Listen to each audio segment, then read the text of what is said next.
All right, Tori, thanks for the update. A state commission tasked with enforcing ethics is caught in the middle of an ethical debate. Our political analyst Fred Dicker tells us at least 4 members of the state's Joint Commission on Public Ethics are concerned the governor might have too much influence when it comes to the person heading up that board. So without further ado, everyone, Fred Dicker, our political analyst, New York Post political columnist. Fred, bring us up to speed on this story.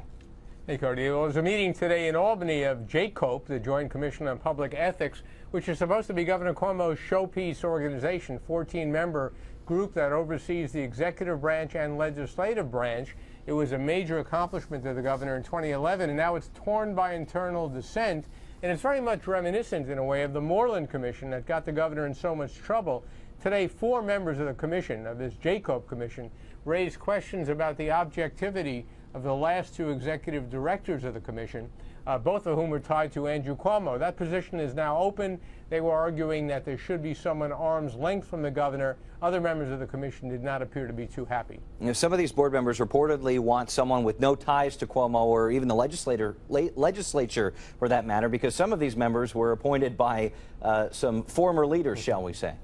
Well, the weakness for the argument of those seeking an independent executive director, and I think there's merit to what they're arguing for, is that these 4 are the appointees of the legislative leaders, former legislative leaders. They're the appointees of Sheldon Silver and Dean Skelos, both former Speaker and former Senate Majority Leader, so that weakens their credibility a little bit. But that said, the point they're making is a very good one. We've talked about it before. Governor Cuomo has a reputation of being, as he's described himself, a control freak. And when you have an ethics panel, you do want to have objectivity, hopefully, from the members of that panel. If you have someone, hypothetically, a candidate with no ties to the legislature or the executive office, how effective can they be? Do you lose something when you lose the experience there?